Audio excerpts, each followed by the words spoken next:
Ramadan, selain bulan penuh rahmat dan ampunan, senantiasa membawa kita kembali ke meja makan.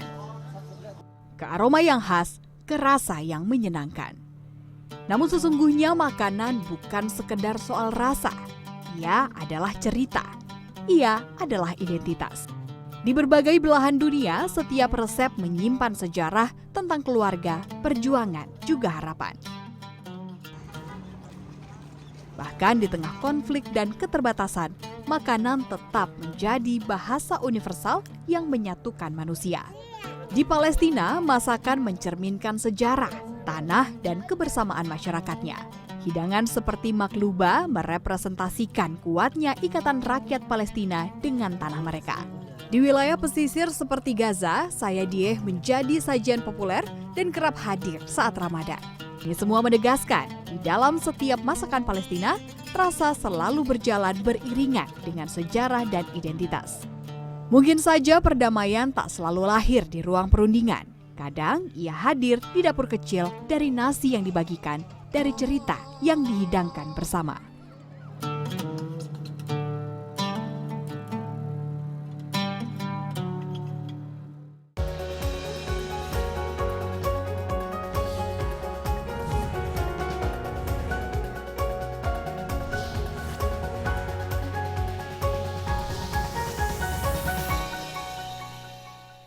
Ya, dalam bulan suci Ramadan ini merupakan momentum yang sangat baik untuk berbicara mengenai hidangan untuk berbuka puasa. Tapi kali ini bukan hanya masalah selera dan nutrisinya, tapi apa makna di balik hidangan itu sendiri. Nah, makanan itu sebenarnya merupakan suatu bahasa yang universal. Kita semua butuh ya makanan. Tapi dalam hidangan makanan itu tersendiri ya bukan saja ada nutrisinya, ada rasanya, ada seleranya, tapi juga syarat dengan misalnya sejarah ya, maupun tradisi dari suatu negara, ataupun bahkan cerita-cerita yang berkaitan dengan hidangan itu sendiri. Sumbernya dari mana, rempah-rempahnya dari mana, dan mungkin perpaduan antar bangsa dan budaya itu seperti apa.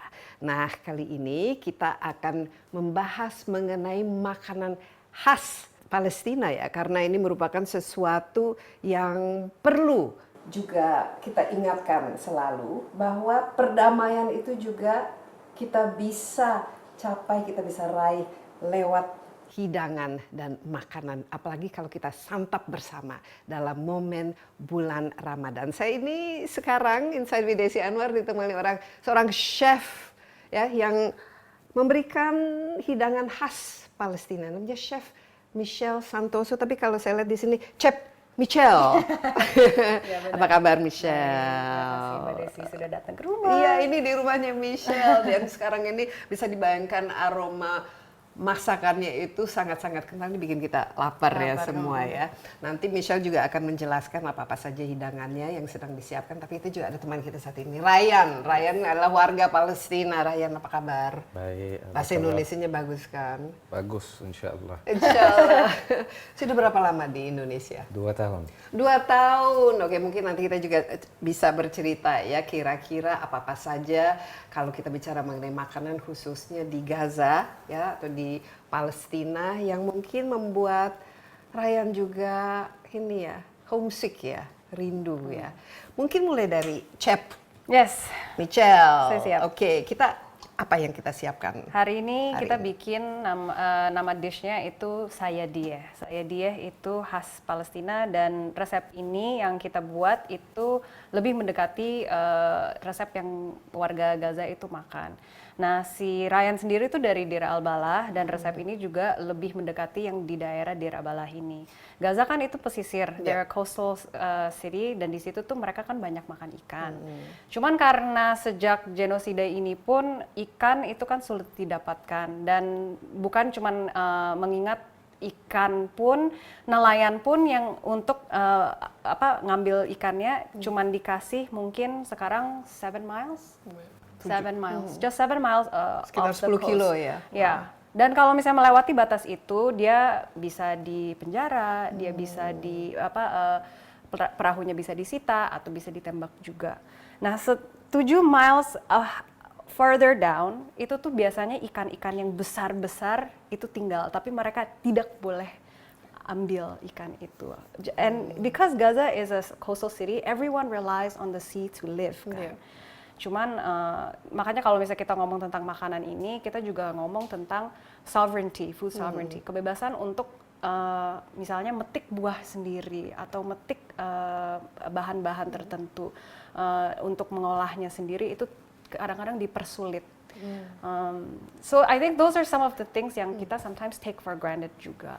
Iya, jadi nasadiah ini artinya sebenarnya apa? Saya dia itu translationnya fisherman's delight. Oke, fisherman's delight ya, Fisherman's dan delight. ini hidangan yang khas, betul-betul khas. Khas. Gaza. Mungkin Ryan memori apa ini? Sadiah ini biasanya dihidangkan kapan atau apakah misalnya dalam bulan suci Ramadan ini merupakan salah satu hidangan favorit bagi keluarga di Gaza?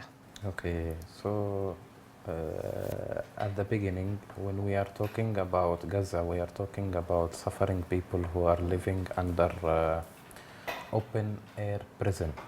As what Chef Michel informed in the beginning, the only way that we have is the sea, that we can survive and we can find the food, because most of our border is blocked and we don't have any items that allow to be entered, so we only have the food. And for the food is very complicated in Gaza. Everyone have his own recipe.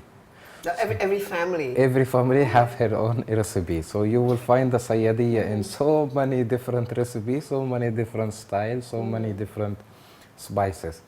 But at the end of the day, the food is where all the family member can meet on one table and share the food and be happy and eat the same dish that is being cooked.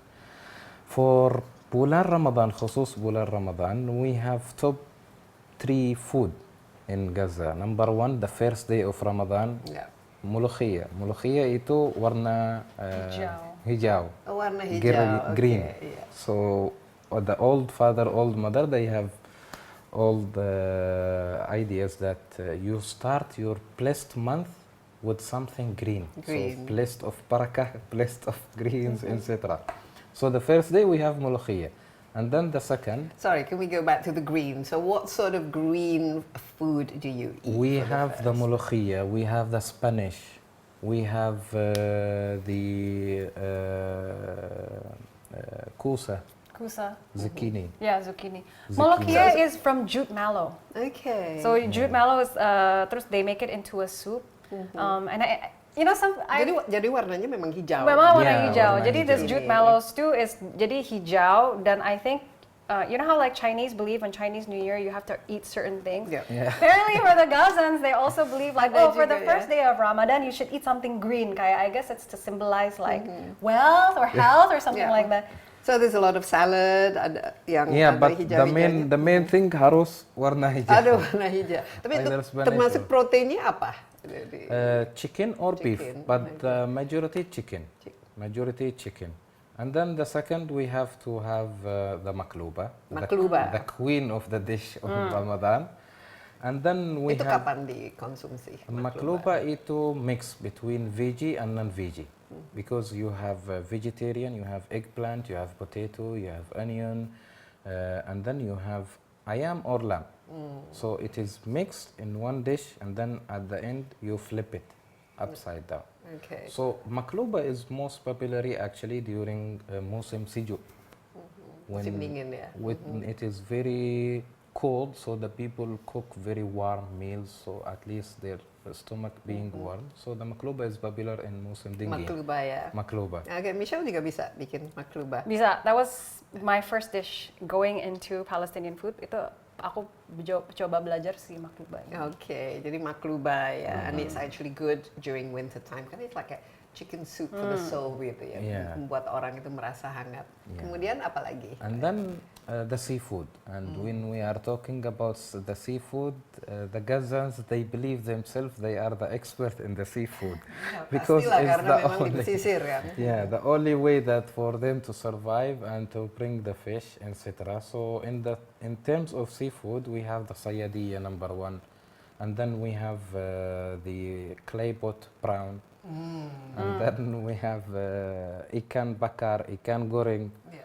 But the majority we use or we eat sayadiya. The chef today is cooking sayadiya. Kalau saya dia for us. sendiri ikannya apa? Kalau yang Kalau sekarang yang hari ini digunakan? kita pakai tuh kakap merah, karena merah. itu paling mendekati dengan yang ikan yang mereka tangkap itu tuh namanya giltfish bream. Nah, giltfish bream ini tuh paling mendekati sama si kakap merah yang ada di Indonesia. Cause teksturnya tuh lebih firm, jadi nanti kalau misalnya setelah kita masak dan kita topping dan semuanya tuh masih enak dengan si nasinya. Nah, ini sistemnya adalah kita bikin kuah dari si tulang ikan dan kepalanya. Ini aku angkat dulu. Ini sebelum Mbak Desi datang udah kita bikin duluan with onions. We Dan ini fry the onions. ada sesuatu yang hitam nih di sini. Ini Katanya namanya black lime. Black lime. Ini di Indonesia juga Ada semua rempah-rempah yang ada di sini, including allspice, semuanya bisa kita beli gitu. But when someone invite you to his house and cook for you something from your country, it's remind you so many memories. it's very emotional And experience. Chef Michelle, she is also very kind person, very humble. No. She invited us to her house to try the Palestine.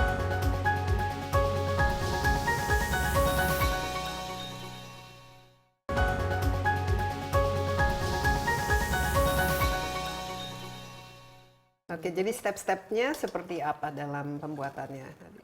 Yang pertama kita goreng bawang, habis itu kita marinasi ikannya di this fish mixture. Nah, seperti ada kayak curry gitu kan? Almost has that because isinya Warnanya tuh dan- ada 9 spices ini. This is a blend of 9 spices. So this blend itu tuh including all of the rempah yang ada di sini dan beberapa yang dari sana. Ada ininya, ada palanya juga Yes, ya? ada palanya, ada paprikanya, ada black pepper juga. Tapi sebenarnya yang cenderung dipakai tuh menonjol adalah si allspice ini. So Ini this ya? berry is the allspice berry. Oke. Nah, ini sama Ryan, di Gaza juga rempah-rempah ini ada tersedia atau agak sedikit berbeda dalam, karena mungkin setiap tadi keluarga katanya punya Actually, secret recipe. most of the food, the Indonesian food, is almost near to the Middle East cultural food. So most of the spices, most of the recipes is either 40% atau 70% sama, nggak beda. Ada banyak makanan di Indonesia itu 100% sama makanan Palestina. Dan itu ditumbuh bisa? Sama. Pertama, ada sup buntut. Sup buntut di Gaza sama, Sama? nggak beda. Hampir sama sih. Rempah-rempahnya juga sama? Sama. Dan rempah-rempah ini spicesnya memang tumbuh, it Sama, grows semua sama. Di Semua The soil- sama. the Tapi soil is makanan beda. Harus ada roti di bawah dan nasi putih dan sup buntut di atas.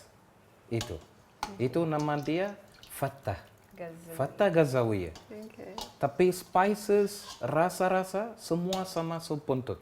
Jangan-jangan memang ada ini ya pertukaran budaya juga ya, karena kan kita kan Nusantara kan dulu kan menjadi pusat perdagangan termasuk dari para saudagar yang datang dari Timur Tengah kan. Siapa tahu ini merupakan bagian dari ini. Terus nasi kapuli itu sama. Kita ada nasi, tapi belum nasi kapuli, nasi kapsah atau nasi Bukhari. Itu rasa sama. Ingredients, marinasi semua sama. Rasa sekitar sama, nggak beda. Ikan bakar kita ada ikan bakar, ikan goreng kita ada ikan goreng, sate kita ada sate. Ada sate juga. Tapi tanpa saus. Tanpa saus. Kayak kebabnya. Enggak, sama. Oh sama. Iya, Sate yang kecil-kecil. sama-sama. Yang kecil-kecil tapi tanpa saus. So, makanan dari Indonesia dan Gaza itu almost similar. Cultural juga sama.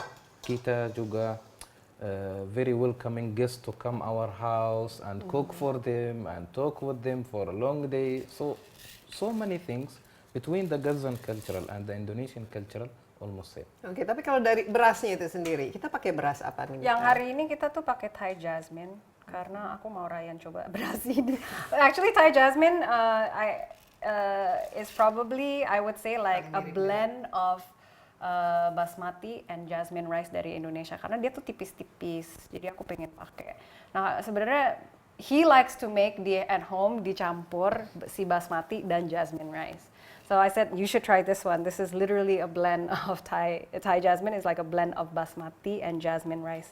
Karena dia kurus-kurus dan wanginya wangi pandan. Nah kalau di Gaza ini berasnya dari mana biasanya Ryan? Mereka Ada beras dari India, itu basmati, juga ada beras dari Mesir, dan ada beras dari Indonesia.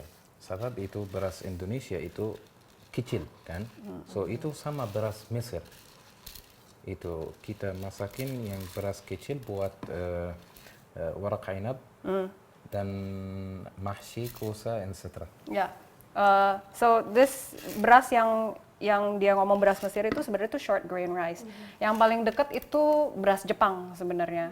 Dan mereka pakai untuk si Agak kusamashi. sticky rice It's gitu a little ya. bit sticky, but then they make it into warak enap, which is like the grape leaves, yang stuffed grape leaves.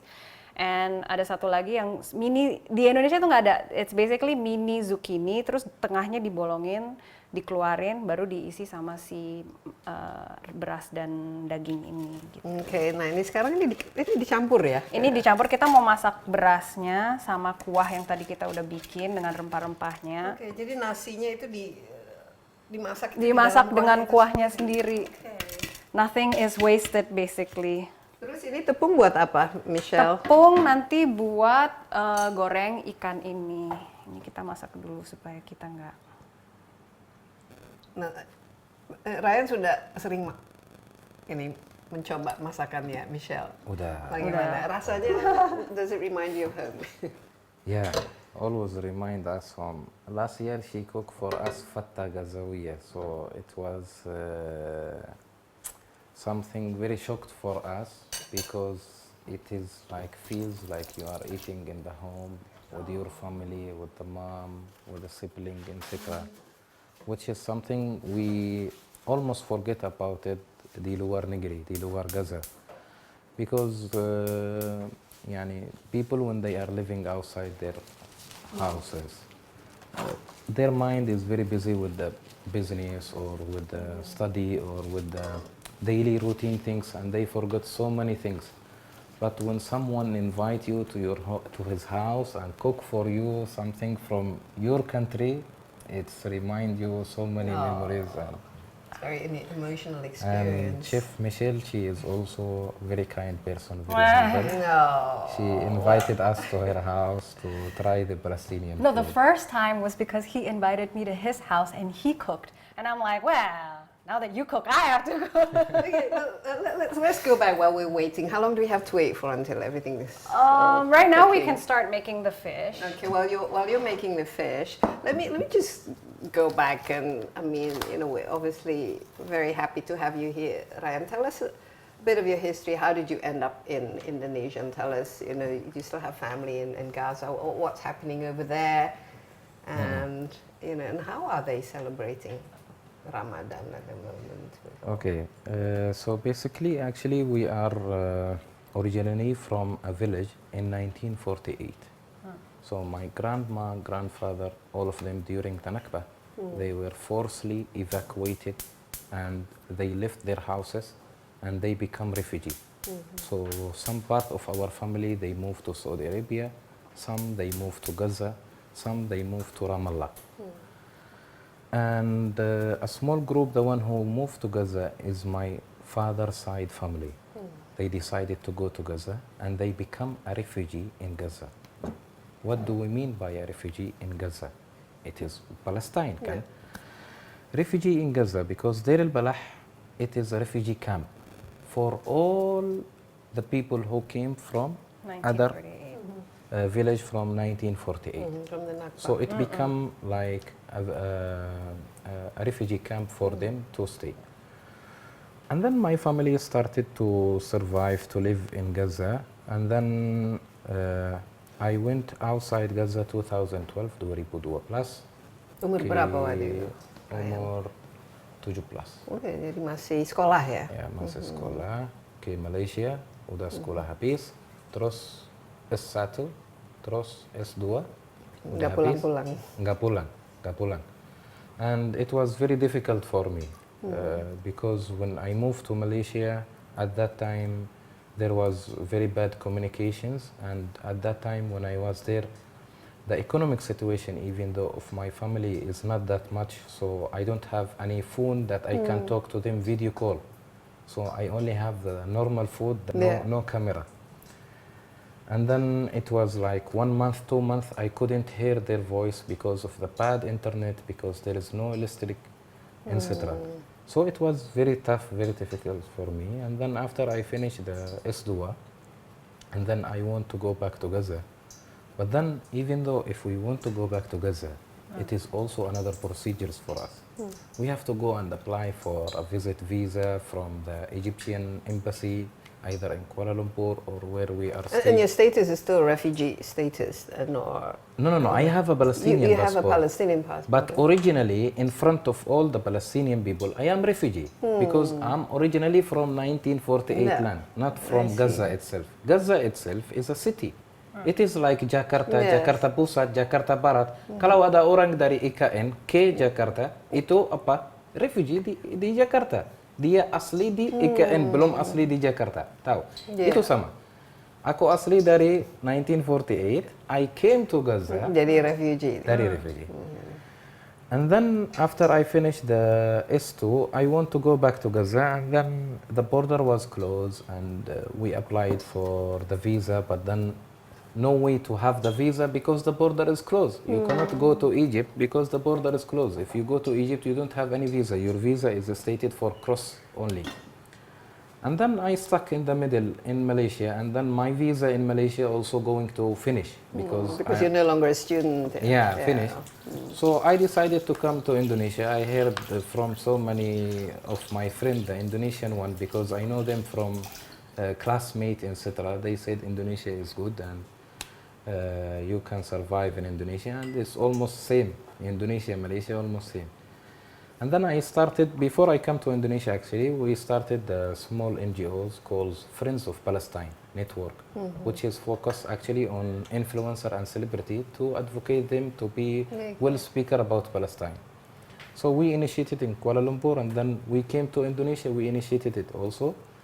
And what sort of visa did you have to I come in have here? a KITAS visa. KITAS visa. I'm following the rule and regulation of Indonesia. Was it difficult for you to Honestly, get it that? was very... How did you start? Because to get the KITAS, you have to go through I have all to the open a loops, right? BT, and then from the BT I have to apply for the KITAS, and then after 4 years from the KITAS you can apply buat KTP WNA, warga negara asing. Okay. Itu ini procedures di Indonesia, which is really good procedures and very easy. You can get it, Okay. not complicated. That's good. Yeah. So you're happy here.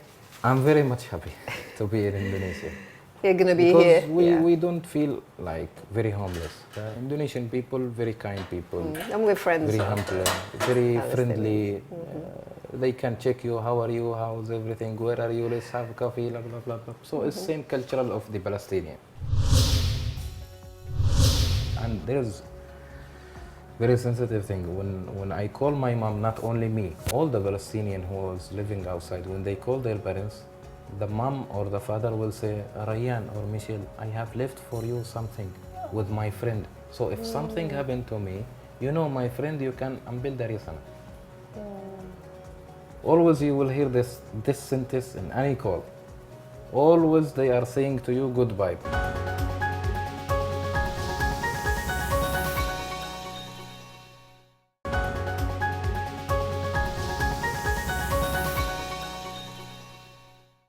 So you don't, so you feel that you can blend in, and also like the food is. You like Indonesian food? Of course, we are eating Indonesian food.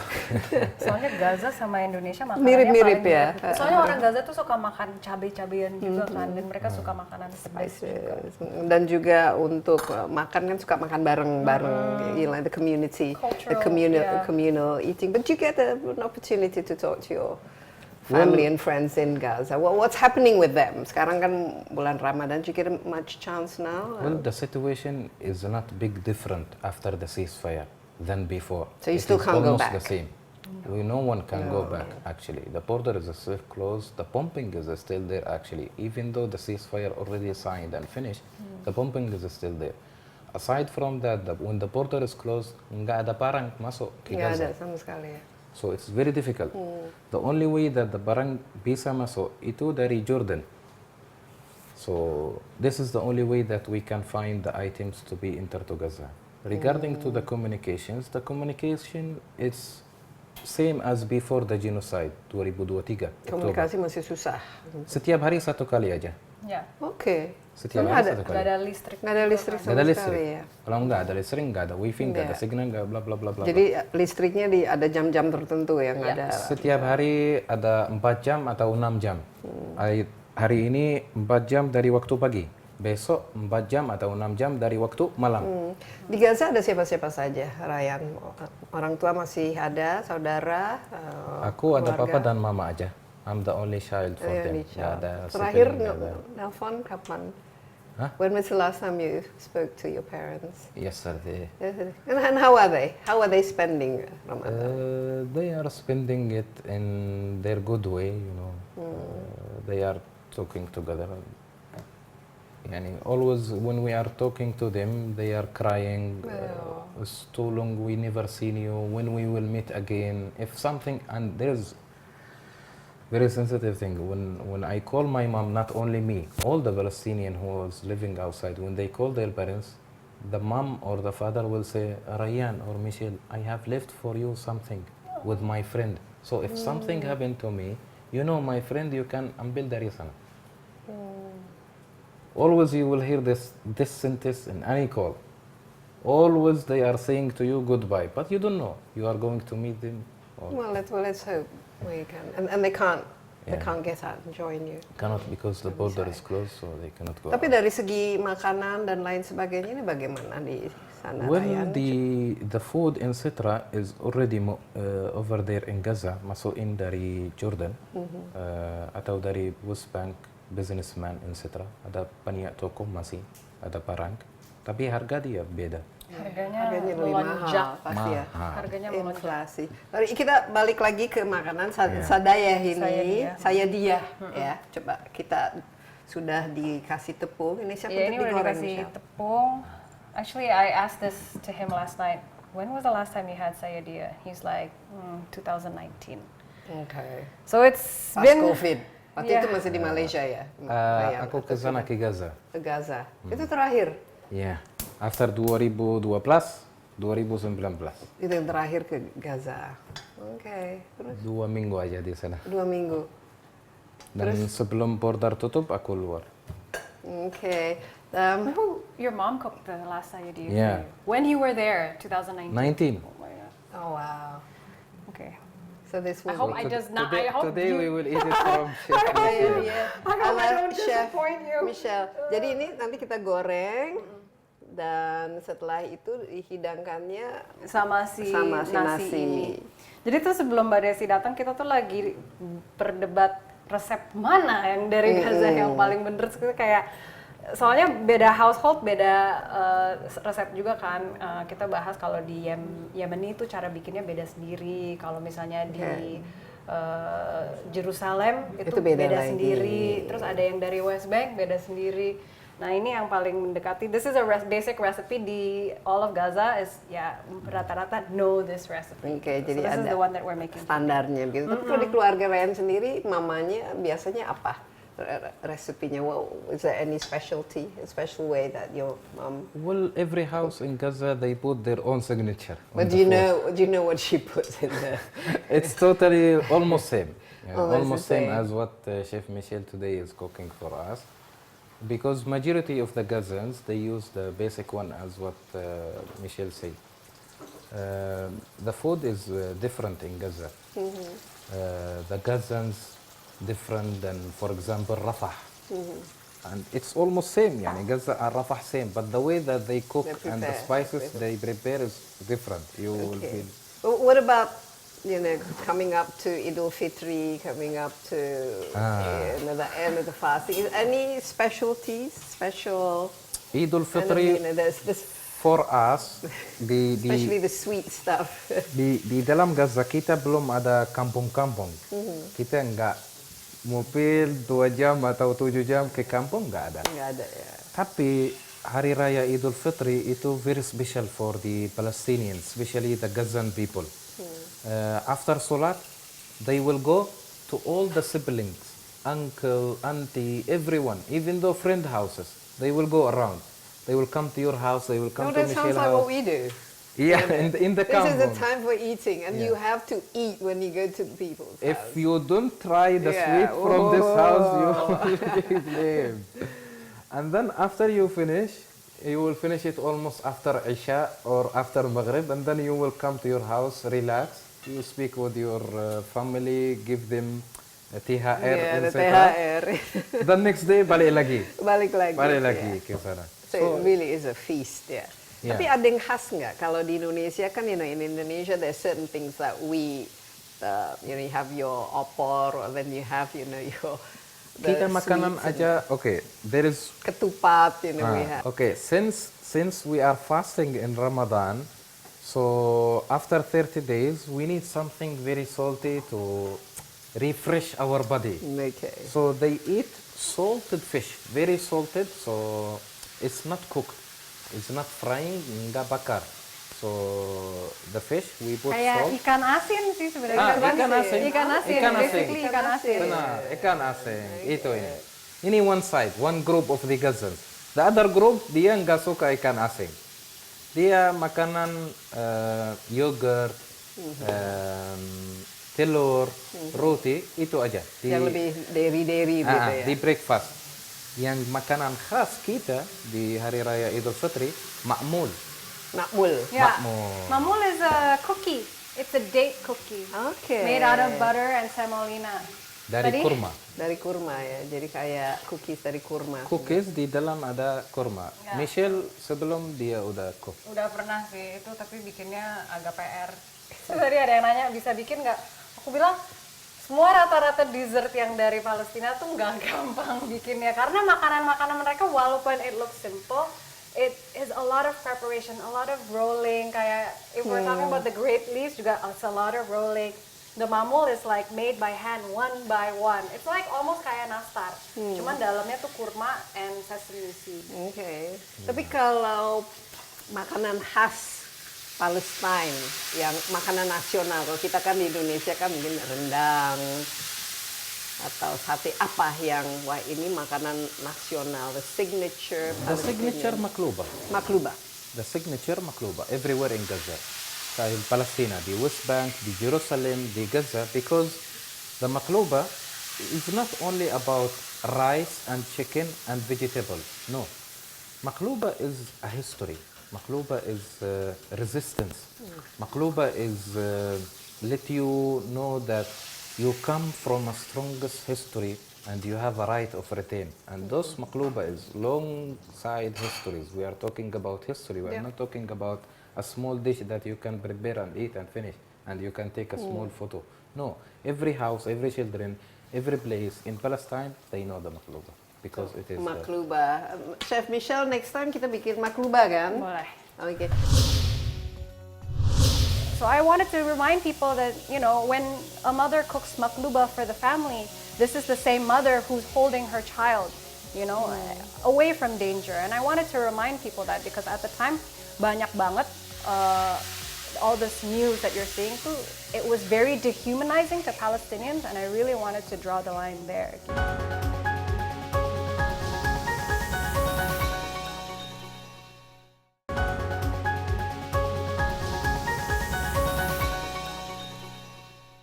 Nah, ini sambil menunggu nih gorengan, harumnya wangi sekali ya. Mungkin cerita dari Chef Michelle, ini kenapa sangat tertarik dengan masakan khas Palestina? Ada ceritanya juga pasti di balik itu. Ada sih, cuman maksudnya awal-awalnya the way I learned about Palestine ini tuh bukan dari makanannya, sebenarnya dari sejarahnya ini. Iya. Dan setelah aku baca sejarahnya dan pertama kali aku mengenali Palestina itu dari 2019. Tapi sejak 2021 kan Al-Aqsa baru dibom. Dan itu baru pertama kali aku kayak, oke, aku nggak tahu, aku mau mendalami lah topik ini. Kenapa sampai bisa sampai this yang dulu kan disebutnya konflik. Yeah. So I read the history all the way down from World War II, and I realized, this is largely an occupation issue. It's not a religion issue. This is a humanity issue, because I think what people don't realize back then is that Gaza really is an open air prison. Orang-orang yang ada di Gaza itu tidak bisa keluar.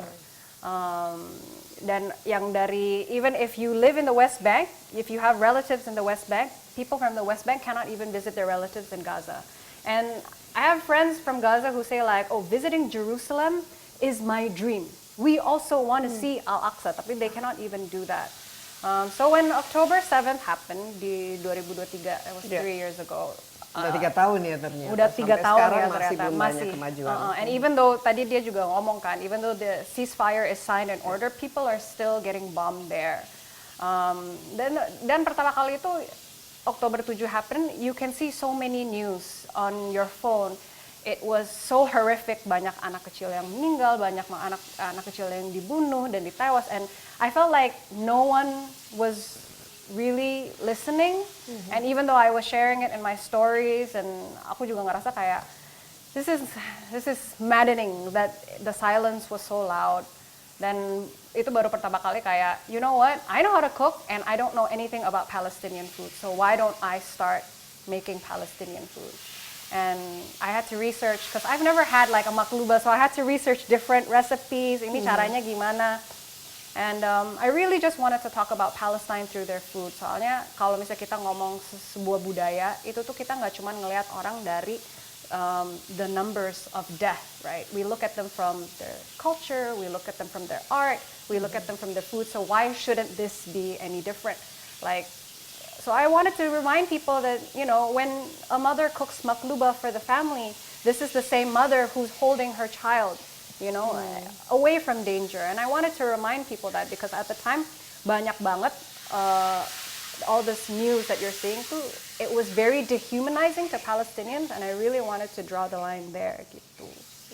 Dan dishes yang pertama kali dibuat, dan kapan, dan siapa yang menikmatinya, dan bagaimana. Ini kan pesannya itu kan penting ya, ini bukan hanya masalah masakannya, tetapi sejarahnya, tapi juga ada aspek kepeduliannya kan di balik situ. Solidarity, the humanitarian aspect, itu semua kan penting kan bagi Michelle. I wanted to remind people that, you know, Palestinians are not just a refugee. Or statistics, or numbers. There are people with feelings. There are people who love, who laugh. You know, we have so many common things together.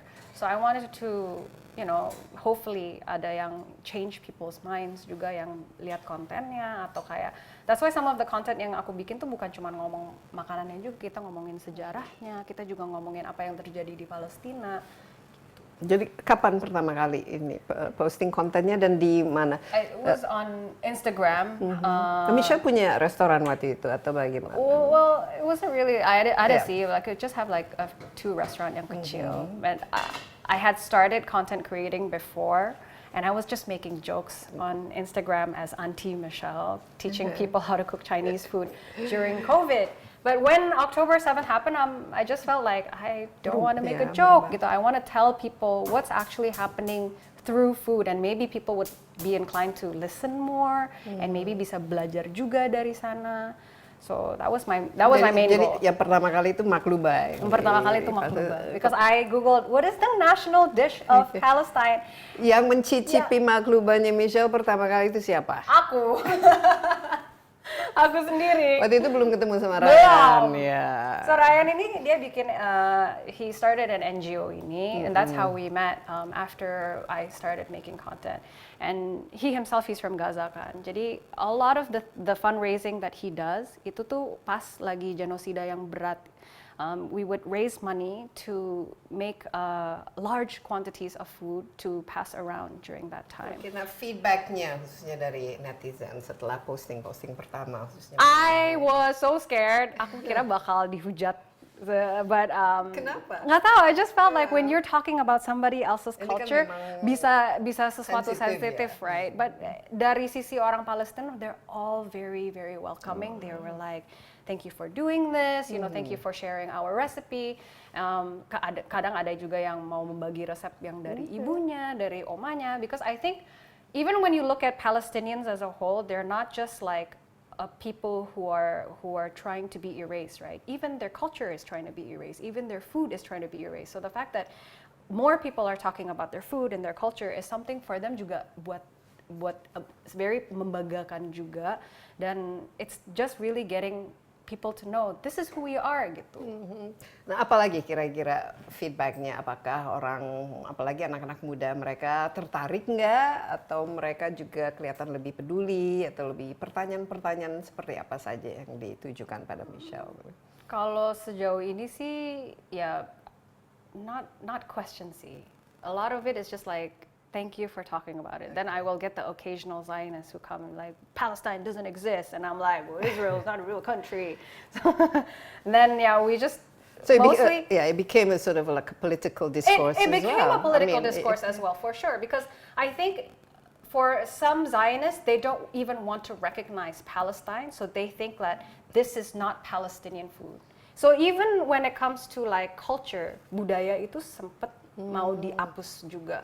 Makanya kita kalau misalnya ngomong bahan-bahan dari Palestina ini mau itu dari buah zaitun, mau dari like olive oilnya, itu kan semua mau dibunuh basically, like you're trying atau to make it di-appropriate exist. ya. No, there is a book in like 19 something teaching immigrant Israelis from European countries, European Jews, to assimilate to Palestinian culture.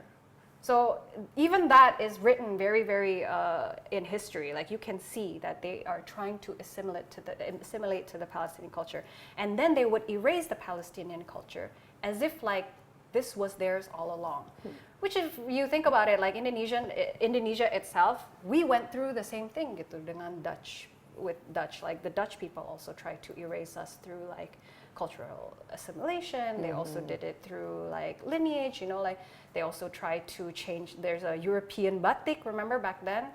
And so when we're talking about colonialism, itu tuh yang dulu sama sekarang playbooknya tuh rata-rata hampir sama. Iya, memang karena ini adalah masalah power ya. Yeah. And I think for this Ramadan, even as a Christian, I think it's a very big reminder. Kalau what we take for granted is something that maybe Palestinians in Gaza, like, they have to do 10 times more than the normal average person would have to just to sit down for a meal. Okay. So if it's anything this Ramadan, do think about like people in Palestine and donate whenever you can.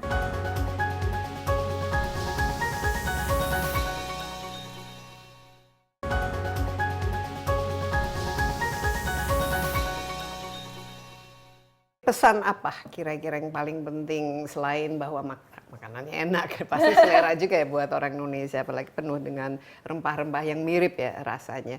So what's the main message of the what it main is that message you're trying to... for food, I think it's that appreciating one culture also means that you have to look at the history and the people, because there's a lot of banyak orang yang kayak, I love Indonesian food, but they don't really want to look into the history. You cannot take away the food from the people. Iya, apalagi di Indonesia kan kita juga sering, apalagi di Malaysia misalnya, wah ini rendang ini punya siapa gitu. Karena memang kita ya serumpun lah istilahnya. Tapi yang penting message-nya kan sebenarnya ini adalah kebersamaan ya. We are bahwa so kita much tuh more one big family juga, yang dan makanan itu bisa seharusnya sesuatu yang menyatukan. And there's something about eating together that creates a community, that creates a safe space. So what's a message for you on what Michelle is doing, introducing Palestinian food, particularly to the Indonesians honestly, through her posting? The effort that made by Michelle is very much appreciated, and we are very thankful for her, for every second that she is spending to make the content or read the book or prepare the caption or uploading the content on her social media. Michelle, she have delivered the message and the voice of the Palestinian, not from political background, but from food, from where you cannot find to ignore the food, because everyone is agreed on the food. This is number one. So she made something very good. And some people, they will think that Michelle is doing something very easy. No, she is contacting Palestinian family over there in Palestine. Hello, I want to cook this one. how did I cook it? And then she explained to them, and then she is talking to them, and then she is helping them. So she is helping a lot of things. So the message for Michelle and for other people, the influencers, the activists, please don't stop talk about Palestine. There is nothing that you can do, only talking. We are not asking you to have a gun and go and fight. No, we don't want. We need you to speak about Palestine loudly and explain to the people about what is happening in Palestine from your white heart. Itu aja. And also from the stomach. From the stomach. From That the also stomach. leads to your heart. Speaks lah ya, because you know your stomach leads directly to your heart. Wow, ini nasinya sudah Coba ya. jadi. Tada. Selalu paling Okay. That looks masih ada. beautifully cooked. The smell is talking. The smell is. What sort of emotion do you feel right now, Ryan? Especially in this month of Ramadan, and also I for the miss- Eid Mubarak week. I miss sitting on the same table with my family, and I don't know if we can unite again and sit together or not. I want my family to see my kids. I want my kids to touch their grandfather and grandmother. I want my kids to learn more about Palestine and to speak to their kids nanti about the history of Palestine and about beautiful village that we have. Me, I never seen my village in 1948, but I heard a lot of the history and stories from my grandma, grandfather, And you I keep remember. teaching to my kids, etc. So They feel that they have roots. Yeah, because I think people forget that immigration also kind of is a way of making their own people forget where they come from. Because prior to October 2023 ini, before, now we have a phone, we can see everything. But 1948 there were no phones, right? Jadi itu bergantung sekali dengan cerita asal-masal dari omanya jangan lupa this is what happened to us. Soalnya dari 1948 Nakba itu kan mereka semua digusur and they were still carrying the keys from their home because they thought They they can come back, but so this key to their home is passed down generations and generations to say like, don't forget this is what happened to us. That's why he said like, don't stop talking about Palestine, because the reason why Palestine is still alive today is because those stories keep getting passed down, whether it's from their culture, whether it's a recipe, whether it's the stories of heartbreak or murder or whatever. Itu tuh semua harus diceritain terus menerus supaya kita nggak lupa. Ryan, what do you tell your children? What sort of stories? And do they feel Palestinians or do they feel what now? of course, Citizen of the world of or course. Indonesian? Whenever my daughter watch a war on the TV, she will say, "Papa, itu Yahudi, itu Zionist." So she started to know. Even though my kids were lahir di luar, but they know.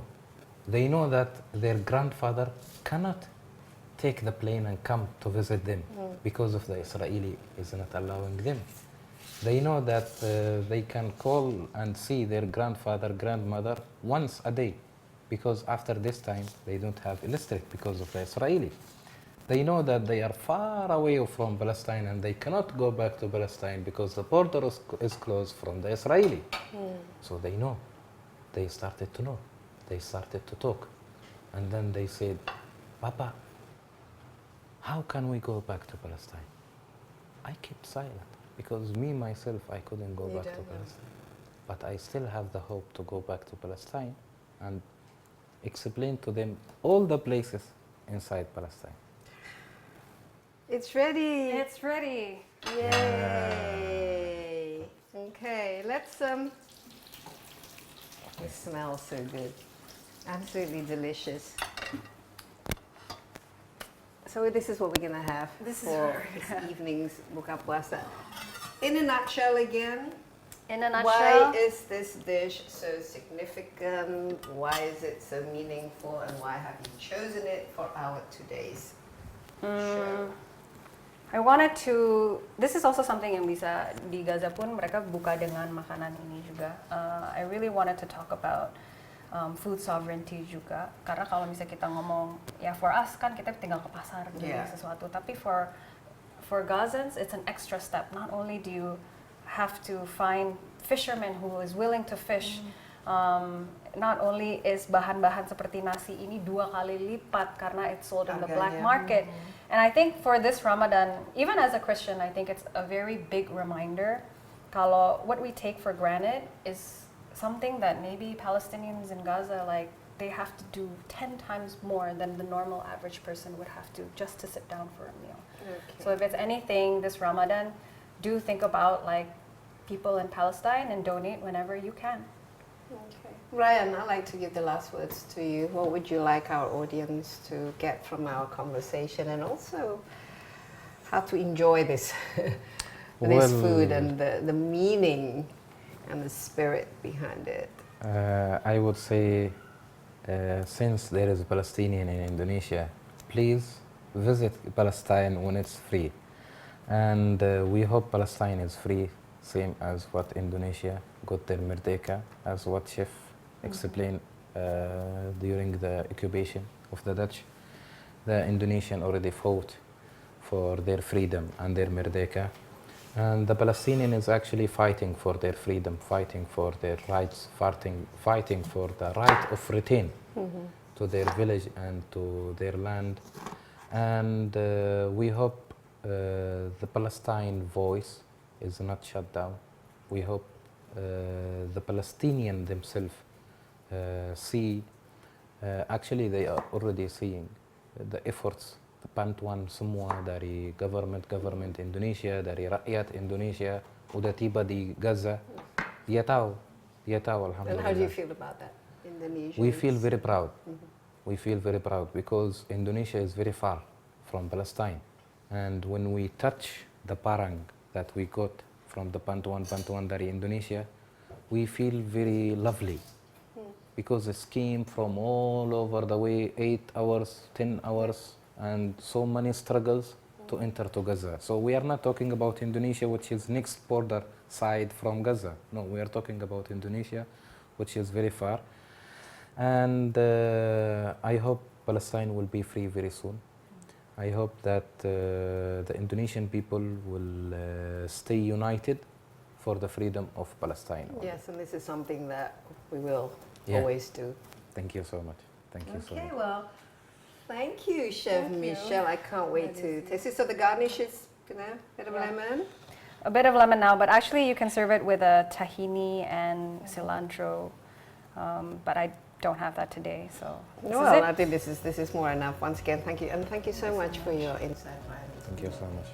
Thank Great you so much. pleasure talking to you both. Dan ya ternyata kita tuh bisa melakukan sesuatu yang sangat sederhana tapi penuh dengan makna. Ya. Kalau kita mendukung sesuatu bisa lewat mengapresiasi makanannya, dan Michelle luar biasa telah membuat kita juga lebih sadar mengenai kekhasan masakan Palestina, mengingatkan kita kembali bahwa ini dibalik semua ini ada ceritanya, ada sejarahnya, ada perjuangannya, dan juga tentu saja ada keluarga-keluarga yang sampai sekarang ini masih menunggu ya, nasib mereka masih ingin pulang. Dan dengan hidangan ini mengingatkan kita semua, sebenarnya kita kan semua keluarga. Yeah. Ya, semua orang tuh memiliki kebutuhan yang sama. Ya, food and eating together is certainly better than war That and is- conflict. Oke, sekali lagi terima kasih. Demikian Insight with Desi Anwar kali ini. Terima kasih juga atas perhatian Anda. Jangan lupa Anda juga dapat menyaksikan acara ini di cnnindonesia.com dan juga di YouTube CNN Indonesia Insight with Desi Anwar. Sampai jumpa, stay safe, bye-bye.